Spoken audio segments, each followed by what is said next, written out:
हामी चाहिँ यो चन्देश्वरी पछाडिको जङ्गलमा छौँ है। एकदम नेचरसँग क्लोज हुन मन लाग्यो भने यो बनेको एउटा सर्ट डेस्टिनेसनमा जस 1 किलोमिटरको राइडमा अथवा 10-15 मिनटको वकमा पुगिन्छ है। यो ठाउँ चाहिँ यो चाहिँ चन्देश्वरी मन्दिरको ठ्याक्कै पछाडि हो है।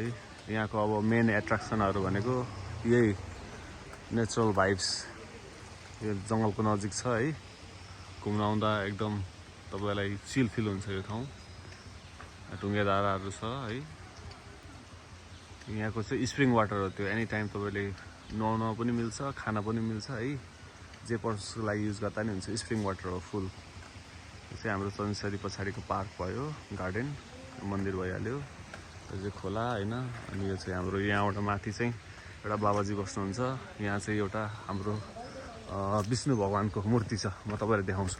यहाँ फोटोसुट हुँदैछ। ब्युटी छ घरमा, न्युली म्यारिड वाइफहरुको हैन। यो पहिला चाहिँ कच्ची थियो यो बाटो पहिल्यै। अहिले चाहिँ अलिकति यो मिलाएर यसरी फुट स्टेपहरु छन् है। यो चाहिँ साइड भ्यू भयो। म तपाईहरुलाई देखाउँछु है। राम्रो छ, जंगलको नजिक भएकोले एकदम eco friendly, very nice environment. यो चाहिँ हाम्रो विष्णु भगवान भयो, एउटै सिंगल स्टोनमा कार्भ गरेको हो।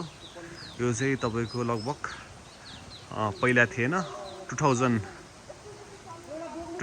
एडीमा मात्र बनेको यो चाहिँ है। यो चाहिँ यो भ्यू भयो। तपाईलाई म अर्को एंगलबाट देखाउँछु।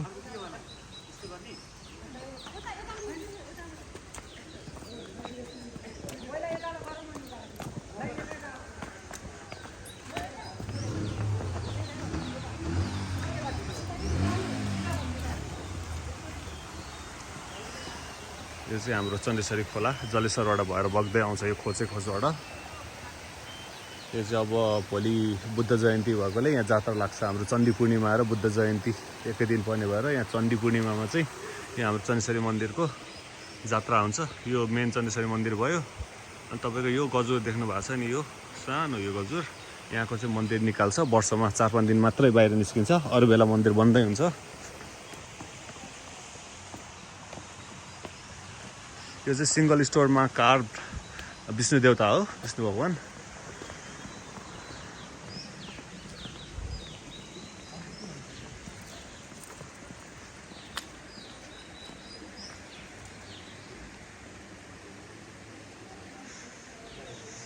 नारायण। यहाँको जो राम्रो छ भ्यू, एकदम नेचुरल भाइब्स, अर्ग्यानिक भाइब्स। यहाँ जस आइरहेको हुन्छन् केटाकेटीहरू घुम्न धेरै बाहिरबाट। यहाँ हाम्रो भ्याली भित्रबाट, भ्याली बाहिरबाट। हाम्रो यो बनेपाको टप डेस्टिनेसनै भनौँ घुम्नको लागि एउटा है। यस्तो छ हाम्रो नारायण देवता। यो लगभग तपाईको 20 फिटको होला यो हाम्रो विष्णु भगवान। यस्तै छ। हुन्छ ल, अर्को भिडियोहरुमा म अपडेटेड पोस्ट गर्छु। Goodbye for now.